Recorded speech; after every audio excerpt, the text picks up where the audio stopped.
So Rakhal in tantric circles, when gurus talk about perfect disciples, they always talk about Rakhal. Wow. Because he never he was so much in union with Ramakrishna Paramhans that it is said that when Ramakrishna Paramhans had throat cancer, that is how he died, right? So when he used to cough very badly, this Rakhal used to take the cough in his Anjali like this. Wow. And he used to drink that cough as prasad. Wow. Can you imagine the oneness? Yes. And can you imagine what stature this disciple was at? Exactly. That he could not see the cough as cough, but he could see it as prasad. Yes. But this is so amazing. Like, I didn't know all this about, because I always heard since the beginning when I was in school, I spoke a lot of things about Swami Vivekananda and I won awards when I was a child. And in all this speech, I was speaking about Ramakrishna Paramhans was his guru and these and that. So I was not aware of this. Thank you for sharing. But Ramakrishna Paramhans. So I can yeah.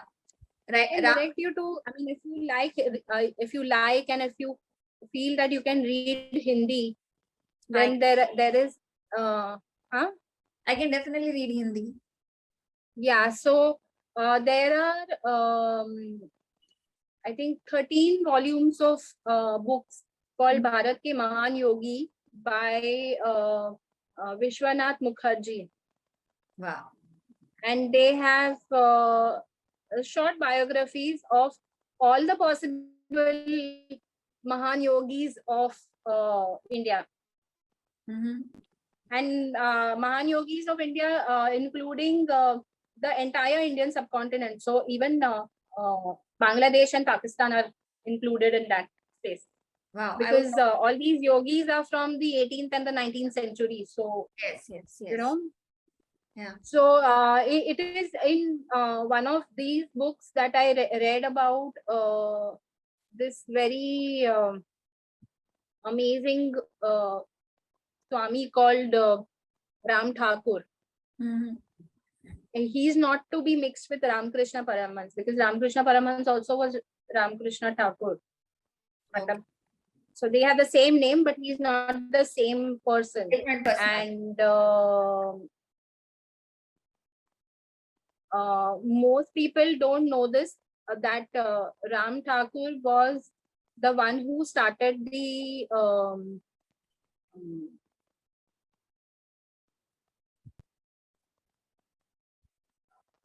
his Swami Prabhupada of ISKCON is the disciple of Ram Thakur. And it was Ram Thakur who gave the ISKCON movement the Hare Krishna Mahamantra. Wow. And you know why it's called Mahamantra? I think you shared once, but I would like to listen again because I want people also to know about this. Yeah. So in the common mantra that we say, in that, you know that Marathi song which is said after all aartis, Dhalin Lotangan Vandina Charanan Doyani Pahina Rupatul se. There is this Marathi song in at the end of which they say Hare Krishna, Hare Ram, Ram Ram, Hare Hare, Hare Krishna, Krishna Krishna, Hare Hare. Right. Okay. So that's the usual way of saying it. But the ISKCON people don't say it like that. They say the Hare Krishna first and then they say Hare Ram. Ram, yes. Okay. And that exchange of these two lines, what to say in first and what to say last, is the entire crux of why it is called Mahamantra. So you mean to say ISKCON's mantra is a Mahamantra? Yes. Mm. I'll tell you why. Yeah.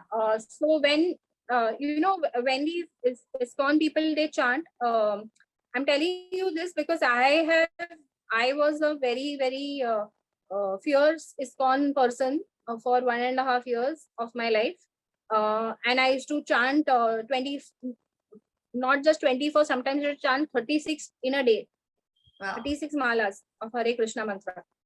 And so, if you want to chant 24 or 36, you cannot chant it at a pace of Hare Krishna, Krishna Krishna, Hare Hare. You will not chant it like that. You will chant Hare Krishna, Krishna Krishna, Hare Hare, Hare Ram, Ram Ram, Hare Hare. And then it becomes a part of your breath and it becomes a part of your being. This fast tone. Okay. So when you're saying the fast tone, what actually happens is you're saying Om. Yes. Because you are taking the a, who, ma, from Hare. This is your subconscious taking this mantra inside of you. Okay. Yes. So Hare ka a आता है, Krishna का u आता है, और Ram का ma आता है. Yeah. And that is how the entire mantra is actually chanting Om on a very subconscious level. That is why it is the Maha Mantra. Wow. Yeah.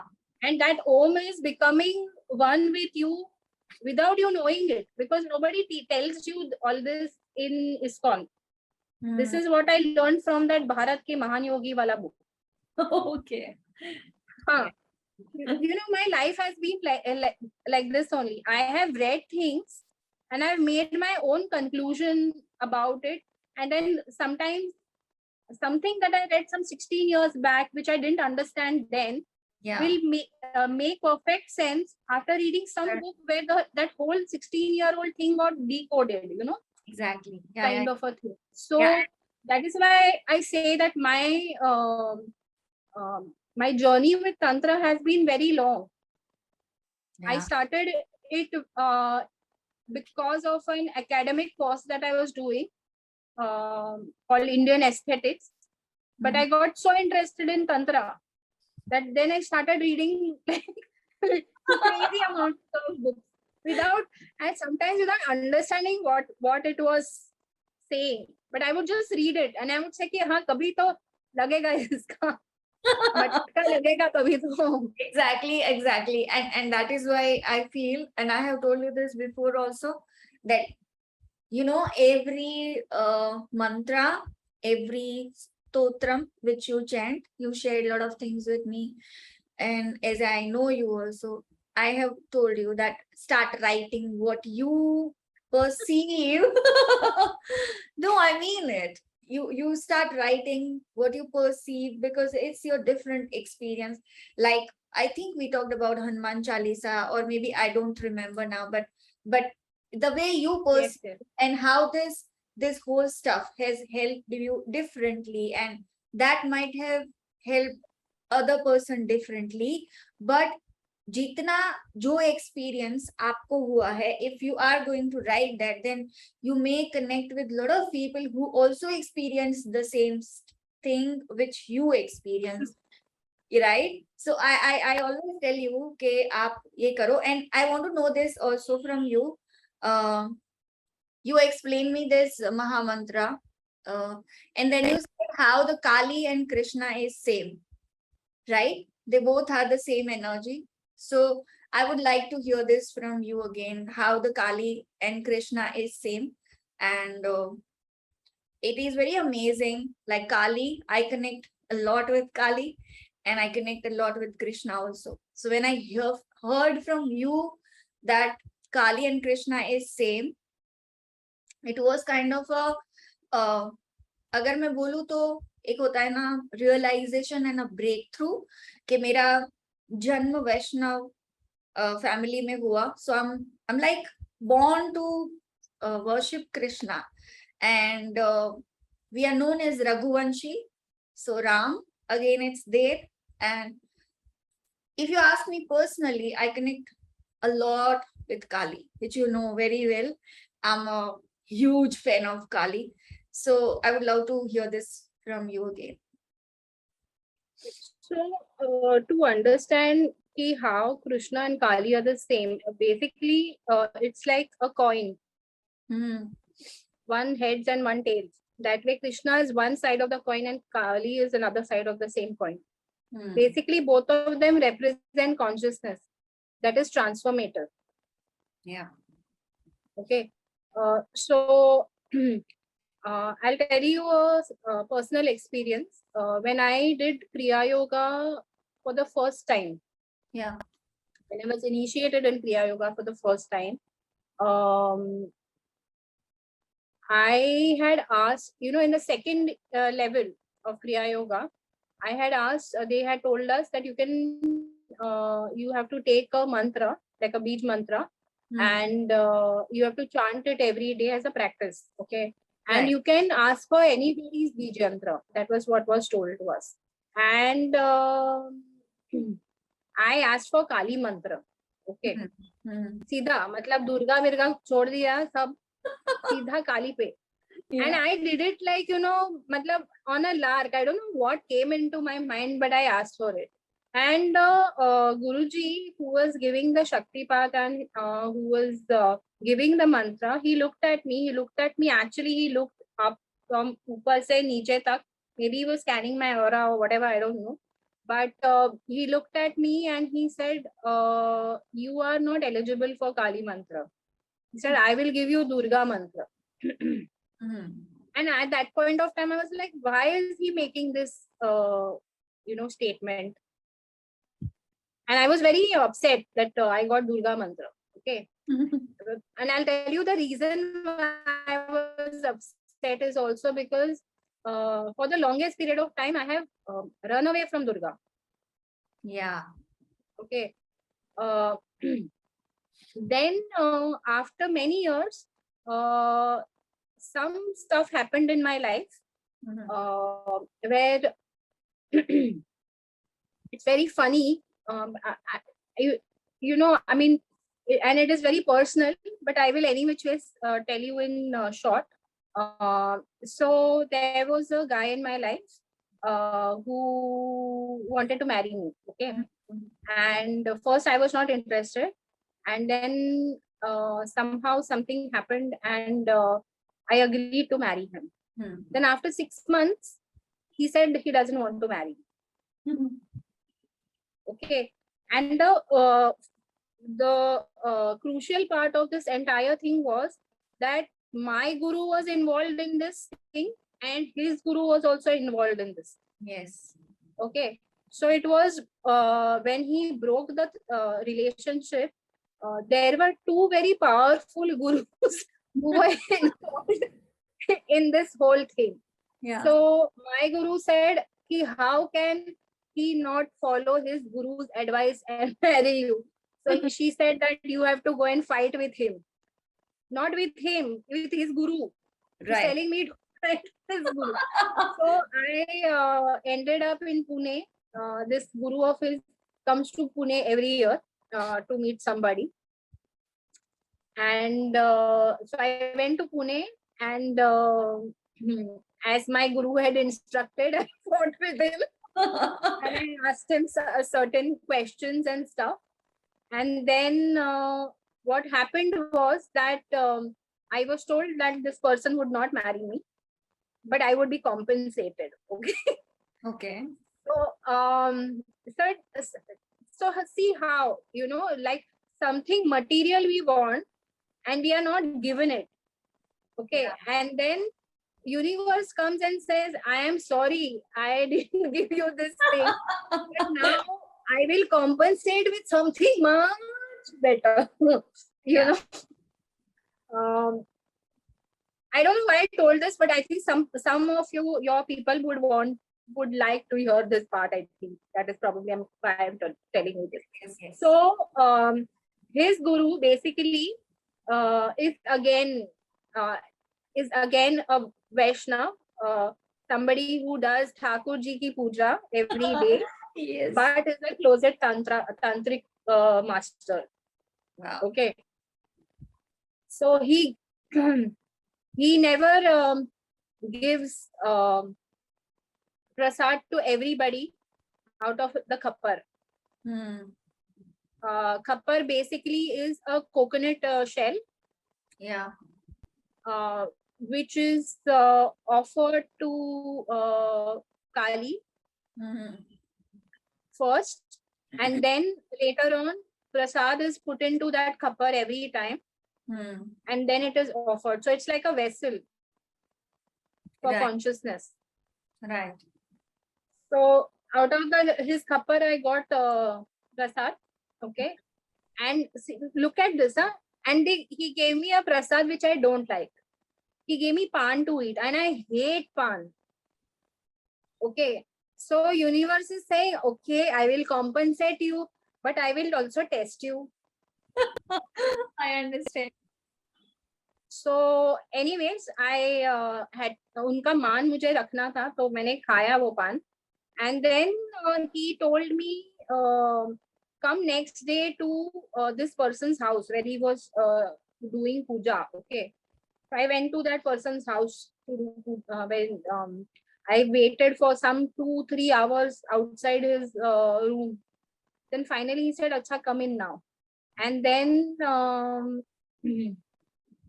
I don't know what happened, but he told me to do Kali Stotra. Like, he initiated me into it.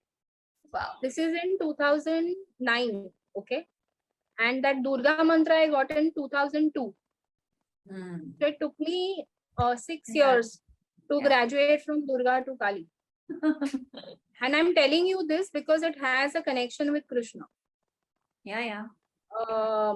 So the thing is that the energy of Krishna is the same as the energy of Kali, but Krishna थोड़े से सौम्य है and Kali थोड़ी उग्र है.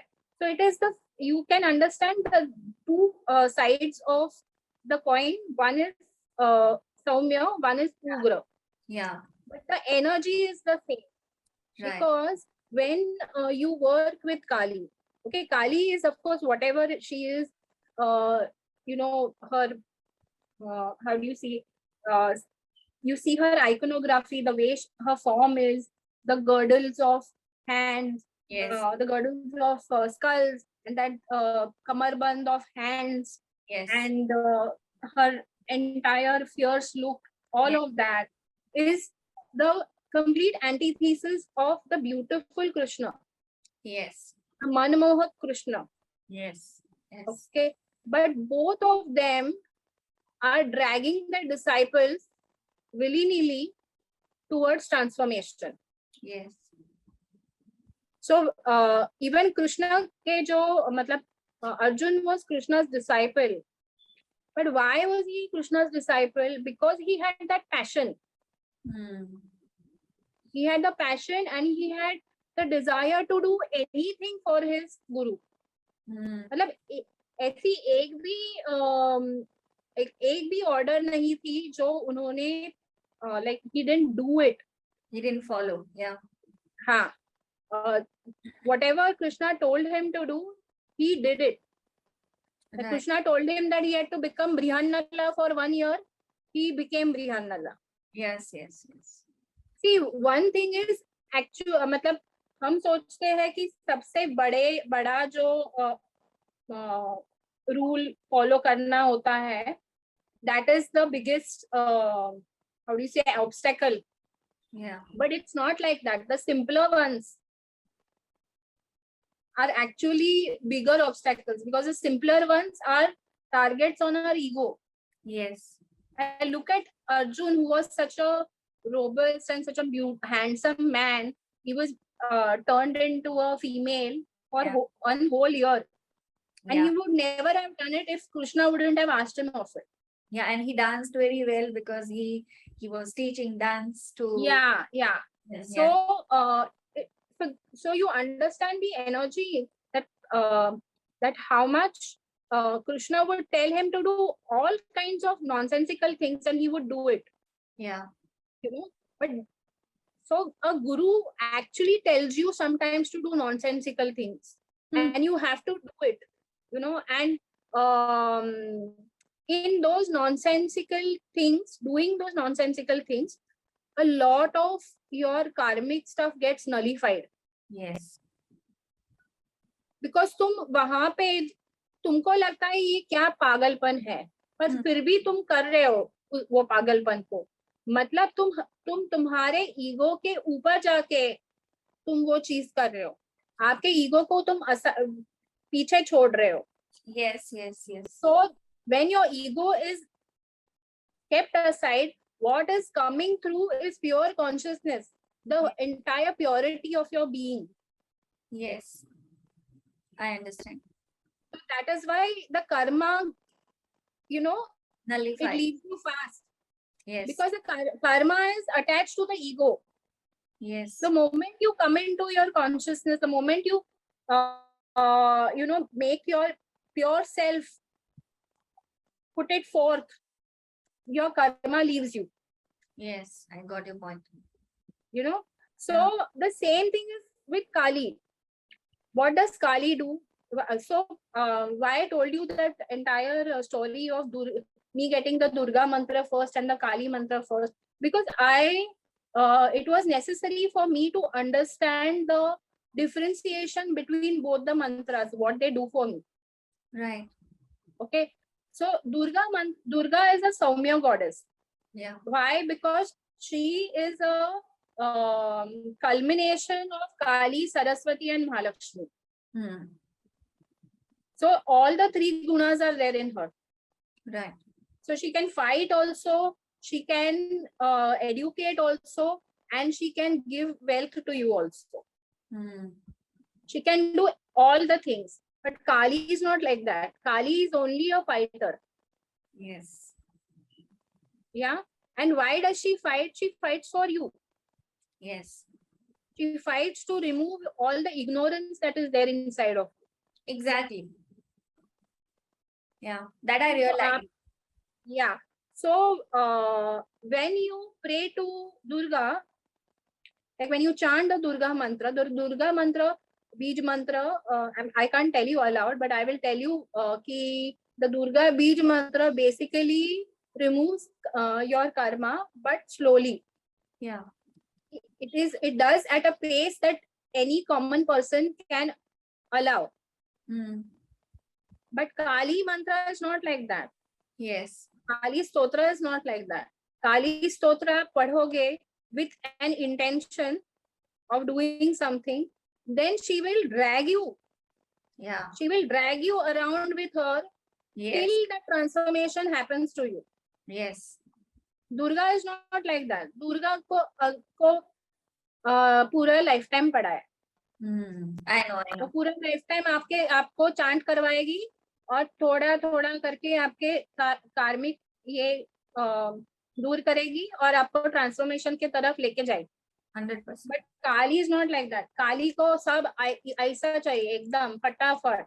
I know, I have experienced this because I conducted she is not a person. She is not an energy who will wait. Yeah, true. I have personally experienced this with her. So that is why this Guruji wasn't giving me the Kali mantra at that point of time. I was not mature enough at that time. One. Secondly, I think he knew that I didn't have the capacity to go through transformation at that rate that Kali would get into my life at that particular time.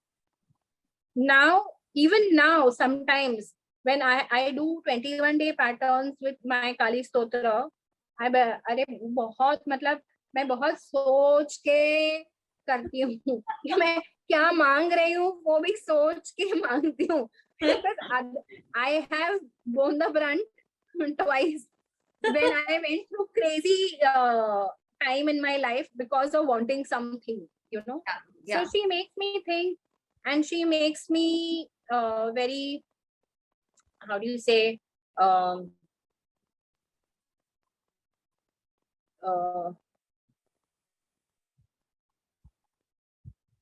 very loyal to my practice.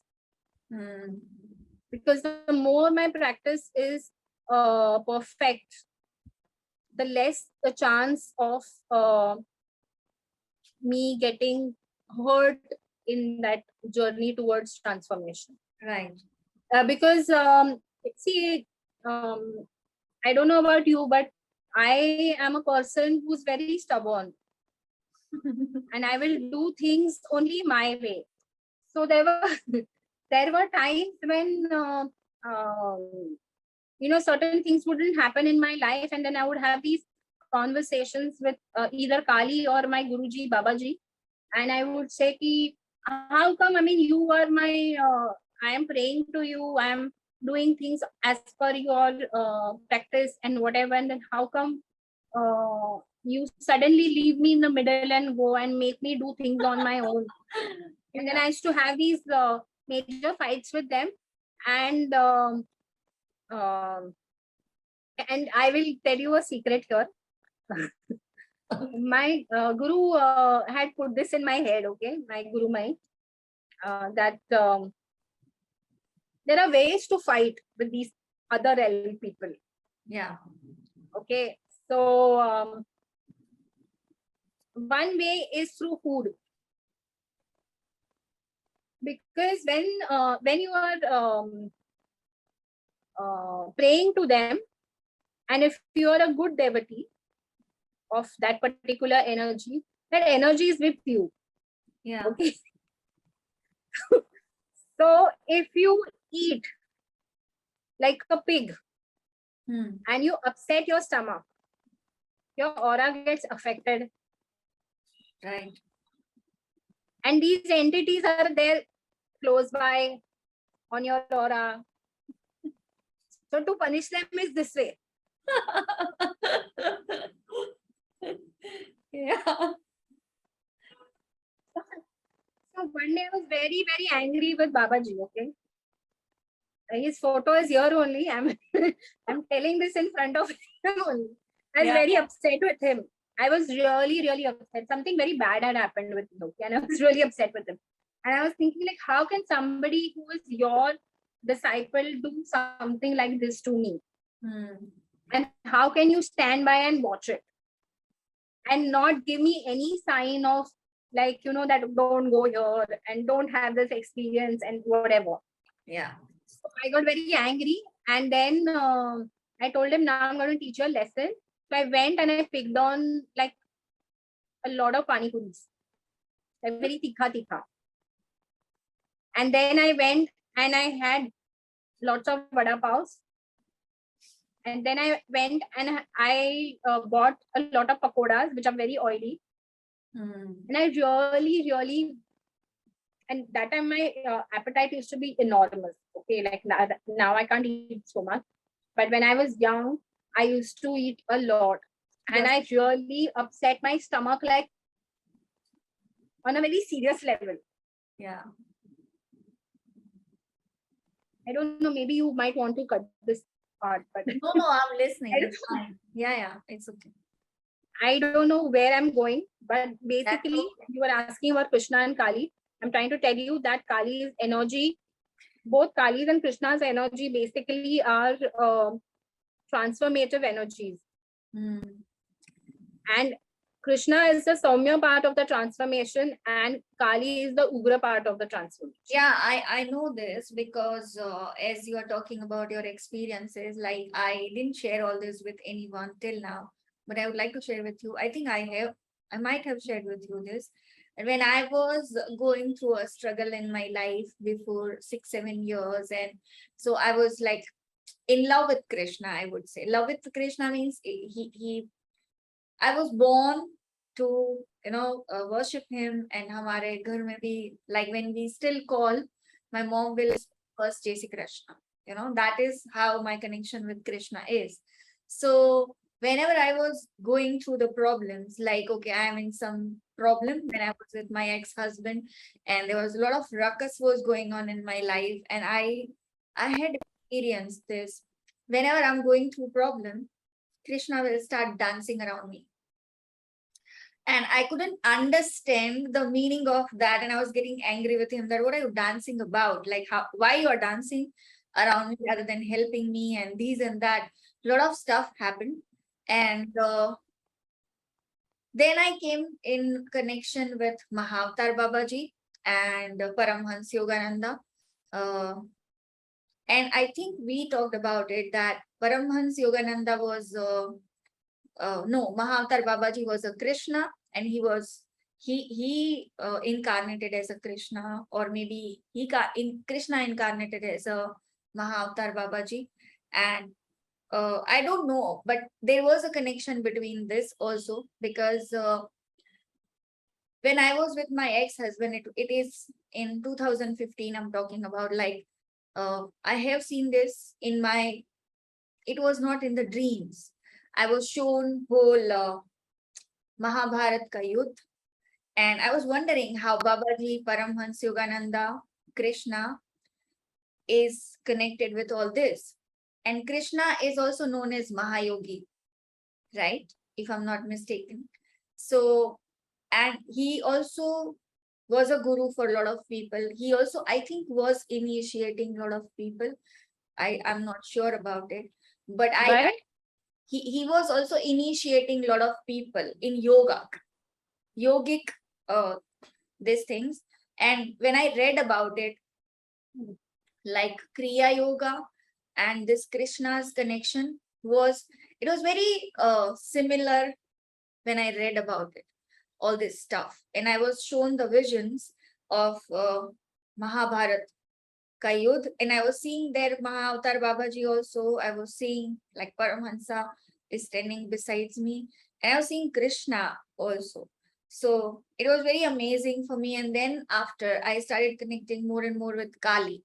So this is whole my story, if I can say, like, okay, Kali, and from Kali and Kamakhya, I started exploring more about Tantra, because I'm very fond of Tantra and I would love to learn Tantra from a authentic guru. Wherever I will be ready, that will happen. I hope that.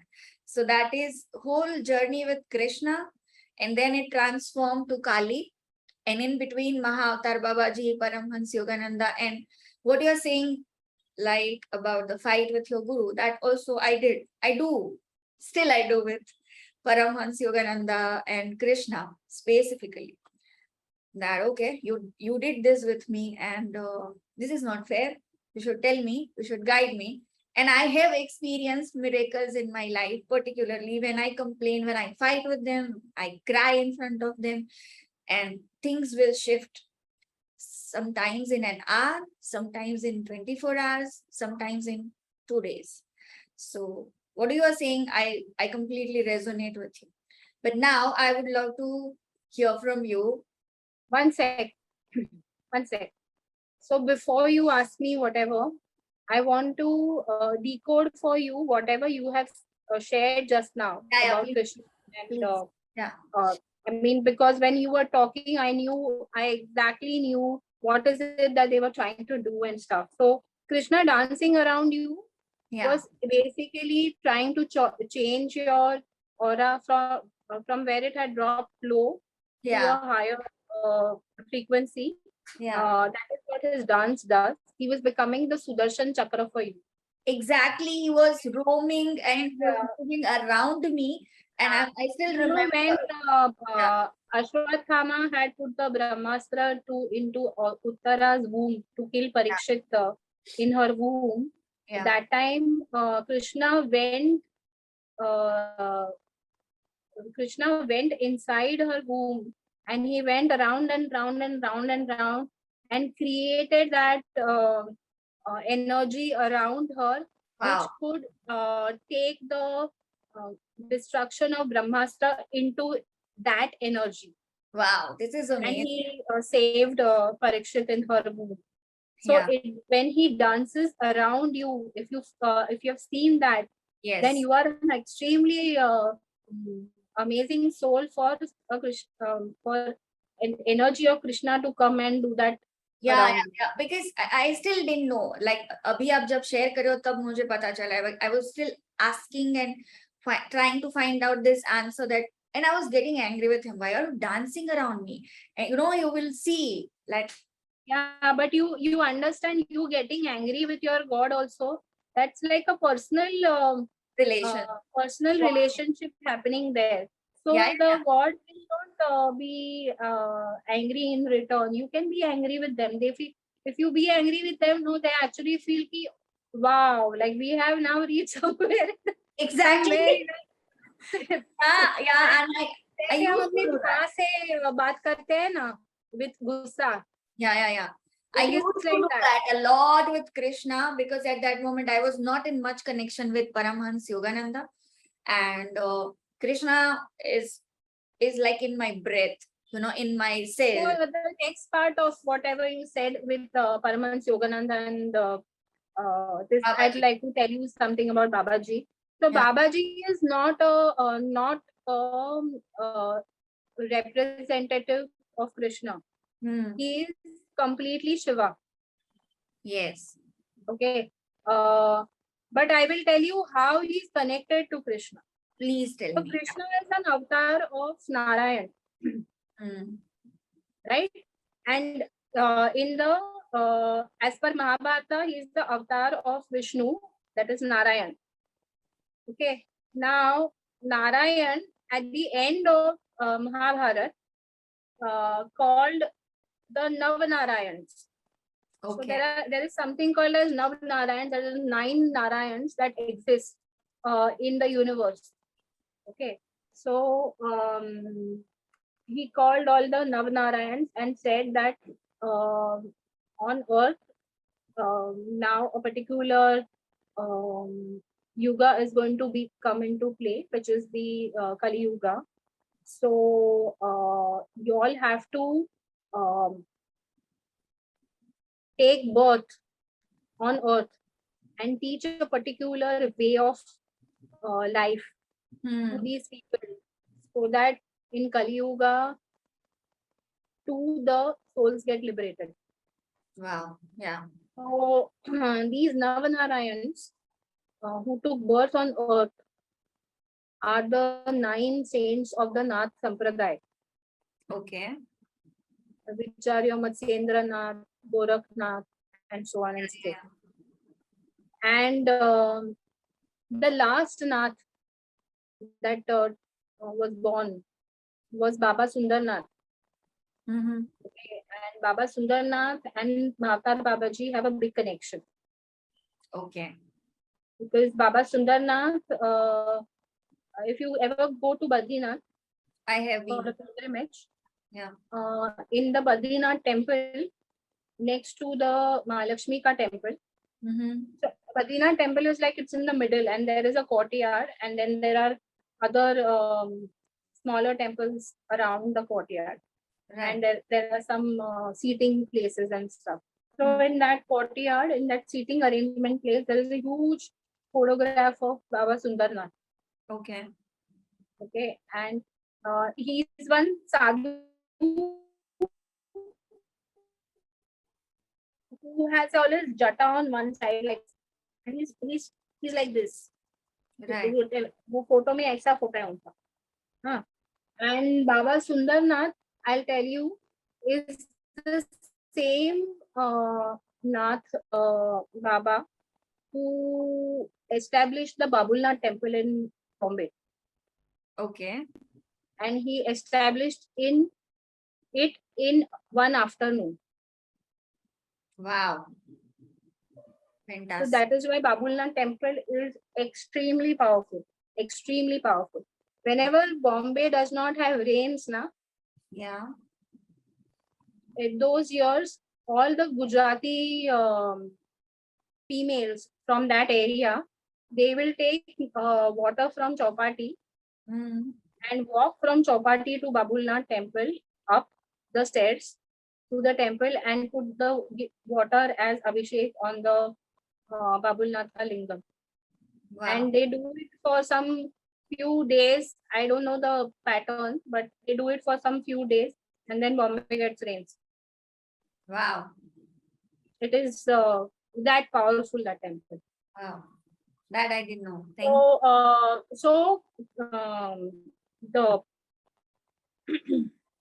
Kriya Yoga is very much part of that same technique that Narayan told the Narayans to spread into Yeah. upon earth after the Kali Yuga started.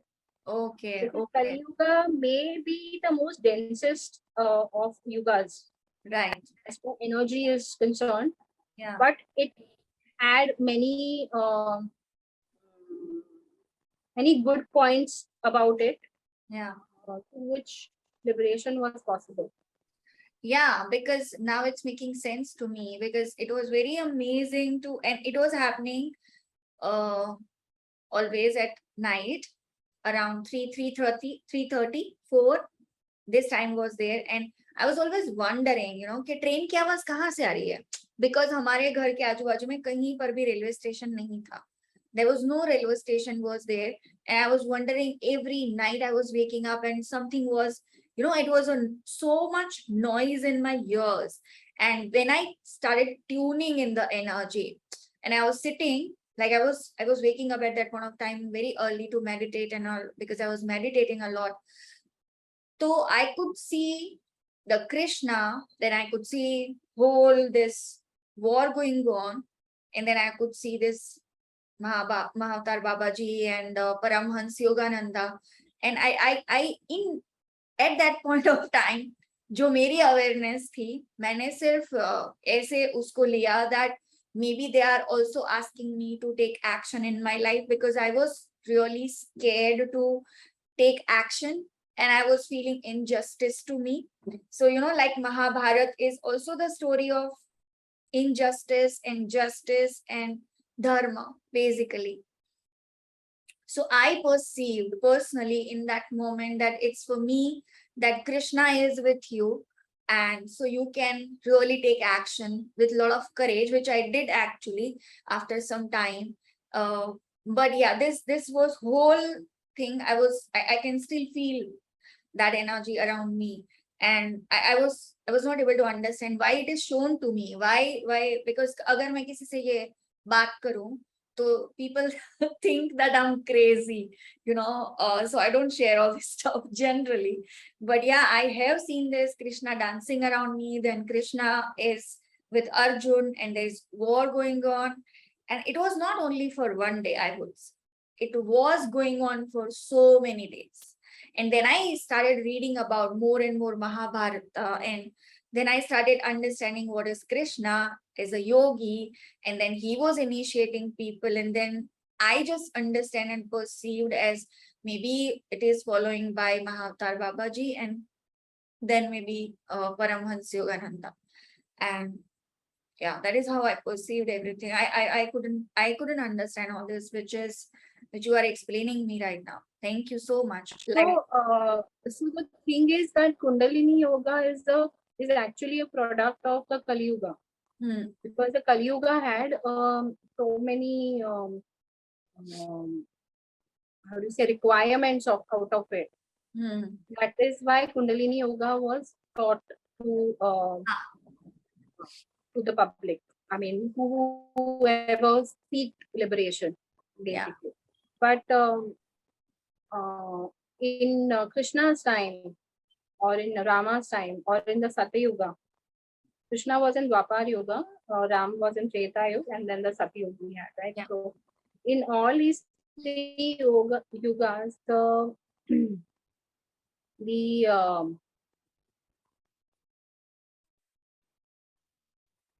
the matter was not that dense. Yeah. Yeah, so they didn't need Kundalini Yoga at that point of time. They had their own way of liberation, or Right. going to a higher dimension. What is liberation? Liberation is not unity with the prime source. That happens at a very, very advanced stage. Right. You understand? Liberation is going out of the third dimension into the higher dimension. Yeah. Basic. Yeah. So when they say moksha is not getting samadhi. Yeah. Moksha is liberation from this dimension into other higher dimension. And it could be directly to a seventh dimension phase. Not necessarily that you have to go to 4, 5, 6. Right. You can go directly to some other space depending upon what your soul chooses, of course. Right. So basically, Kriya Yoga is a part of the Nath Sampradaya techniques. The Kundalini Yoga comes from there. And Nath Yoga is, in Nath Yoga, basically, there is this concept of Param Shiva, which means that, how do I explain this? It's a very difficult concept to understand, but I'll try to explain it to you. So basically, in Vedanta, what or the Shankaracharya's Vedanta, what it says is that you get to a space of non-duality, Advaita. We are in Dvaita, which is we are in a duality state. Duality, yeah. Where we are separate, Atma is separate from Paramatma. And in Advaita state, Atma and Paramatma are together. So you become one with the Brahman. Right. Yeah? But Param Shiva, the state of Param Shiva is completely different. Once you have become, so the entire story of birth and death is that the Brahman or the nothing, it wanted to know what it was. Yeah. Okay, so it created a desire, desire to know itself. So when that desire happened, there was a disturbance in the Brahman, and something shot out of it. Right. Like an impulse. Okay, that was the first Adya Shakti. Wow. That thing that came out of the Brahman was the Shakti, because only a power can be projected. Yeah. Yeah, and so that is the Adya Shakti, the first thing that came out of Brahman. You and mean then Adya Brahman? Shakti. You mean to say Brahman, right? Or Brahmin? Brahman? You mean Brahman is different from Brahman. So I got it now. I was just understanding. Brahman is the whole universe, and Brahman is the prime source consciousness, which is pure potential. Okay. Pure dark potential. Got your point. Dark, not in the sense of dark energy, but dark in the sense dark of matter. It's a matter. Nothing, shunya, void. Shunya, yeah. That is pure potential. मतलब वो शून्यता ऐसी है कि उसमें से कुछ भी आ सकता है बाहर. Exactly. Kind of quantum space, we can say. Yeah. So what comes out is Adya Shakti, and then Adya Shakti deliberately takes on impurities so that more power can be projected out of her, which can form into which can manifest into form. Wow. So all those different Shaktis that come out, then they start getting names. So you mean to say, I'm just trying to make it more clear for people also. First was the Adya Shakti, right? Yeah, that is why Adya Shakti. Yeah, and then the 9 energies started flowing through her. That's what you are saying, right? Yeah, it may be coming to Earth, it may going to some other planet, whatever. I'm saying that then it starts becoming impure so that it can manifest into form. Got it. So actually, the human being is the most impurest form of Shakti. I understand. Yeah. Because for us to have flesh and all of that, we are made out of 36 tattvas. Yes. those tattvas are basically impurities. And you have to purify all your tattvas for you to go back into balance with consciousness. Got it. Okay. So you were saying something about 9 goddess. Yeah, so Adya Shakti came out of that space. Okay. Why it came out? Because the potential Shunyata wanted to experience itself. Right. So every form that has come out of the Paramatma, every Atma that has come out of the Paramatma has come out because it is doing a favor to the Paramatma. Right. It is doing a favor to the Paramatma by playing a role and giving an experience of what the Paramatma is. Right. Yeah. So when that Atma goes back into the Paramatma, it again becomes one. Yes. But for the love of Paramatma, and because Paramatma wants to still understand what it can become more. This is very poetic, okay? Yeah. And you have to have a poet's heart to understand this concept. So for a Paramatma to know what it is and what it can become and what it can overpower and what its strengths are, what its weaknesses are, what are the experiences that it can have. Yeah. To know, because only through experience one knows oneself. Exactly. Right? So even the Paramatma wants to know itself. Yes. So it keeps on sending all these Atmas out of itself, so that it can experience the life of a rapist, of a saint, Yes. a madman, of a housewife. Yeah. All of this, they are just experiences on a spiritual level, not on a material level.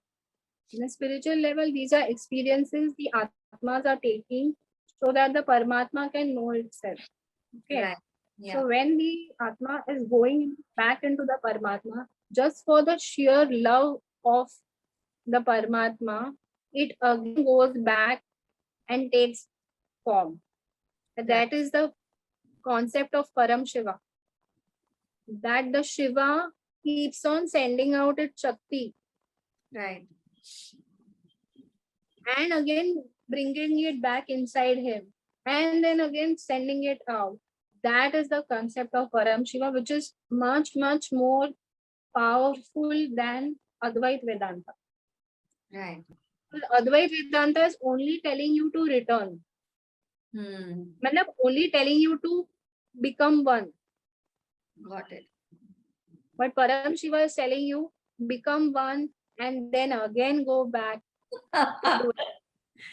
Yeah, I understand. And so if I have understood this clearly, so it's like Shiva is there, and then Shakti is an expression or projection of the consciousness itself, right?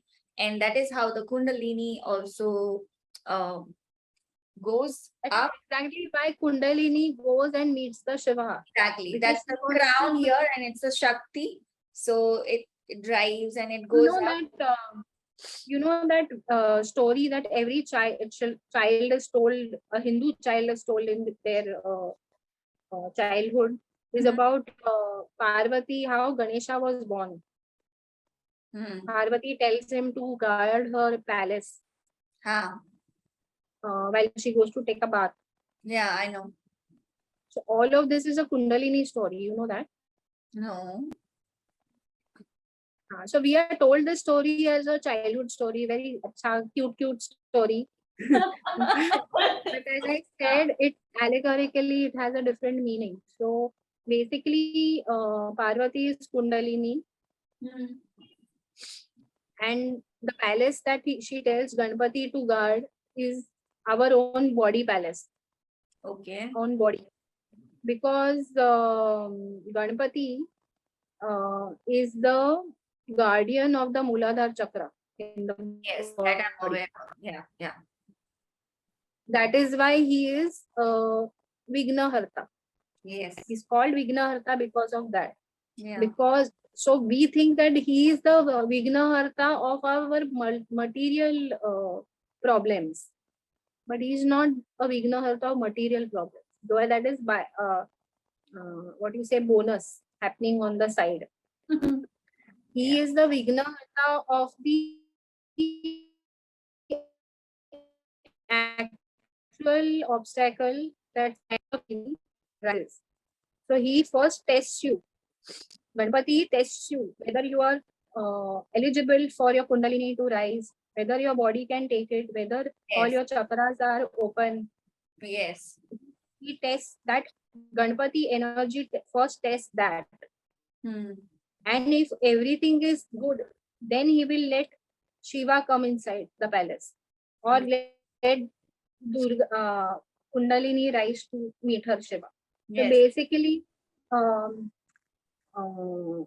him standing guard outside the palace and not allowing Shiva to come in. Why he's not allowing Shiva to come in? When will become one with Shiva, and that is the end of that person's lifetime. Right. Okay. Because once Kundalini is one with Shiva, Yeah. your this is gone again. Yeah. I know. Just a minute.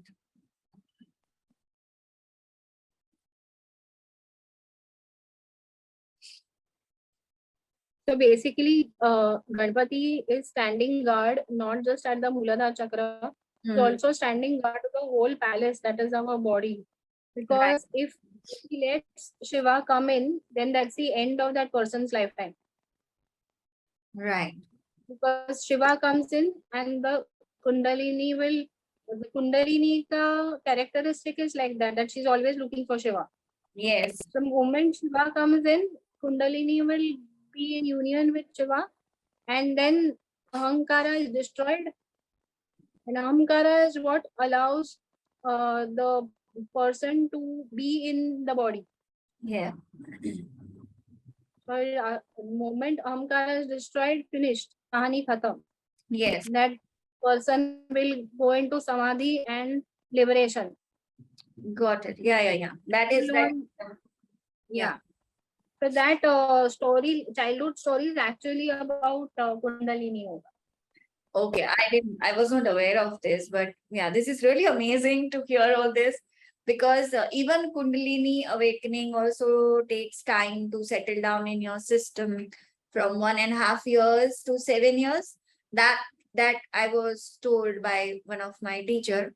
So when the Kundalini awakening happens, it's like maybe your inner child starts coming or your past lives start coming and you need to work more or maybe and however you are working on yourself if you are on the spiritual path and at the same time one of my friend who was in tantra she has passed away before a year. She was amazing and she told me something a little bit different from this because she was in tantra. So she said kundalini awakening को पूरा होने में time इसलिए लगता है because it takes 2.5 rounds. Like it starts from the root and then it turns and then it goes back and then again in the front and then it settles down in the sacral. That is how she explained me. But she was from Tantra. So I just understood that from her that Kundalini takes 2.5 rounds to settle down in the body.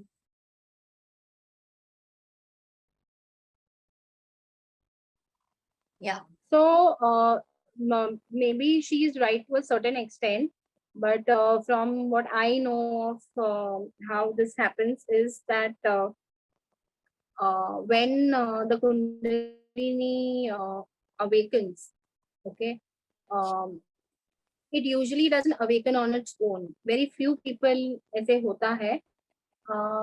अगर ऐसे होता है and some of their chakras are blocked, then that Kundalini can cause havoc in people's bodies. True. Okay? So it can cause havoc in body on a medical level, and it can cause havoc in their life also on a material level. And make the person And and so that is exactly why in yoga we give preference to doing asanas first and pranayam together, so that the body is made ready for the awakening of the kundalini. Right. Okay. Then it is once the body is ready, then वो थोड़ा थोड़ा करके वो कुंडलिनी को साधक rise करवाता है. So what your friend has told you is right in that sense, that that when the kundalini rises, the sadhak can actually see to it that first she comes into the swadhisthana, then she goes to the the solar plexus. So I don't know if you know this, but the first three chakras, that is the Mooladhara, the Swadhisthana, and the solar plexus, that's the Manipur chakra.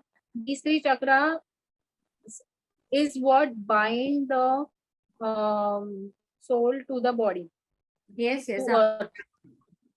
The base. The moment the Kundalini goes beyond the Manipur chakra, then you are no longer in the body. Then you are in Samadhi state, because all those chakras are all higher chakras, right? From heart to third eye. And then once it reaches crown chakra, then to pura ka pura Samadhi hai. But to tell you a little further, once the Samadhi experience is over, okay, that Samadhi experience lasts usually for about 3 days.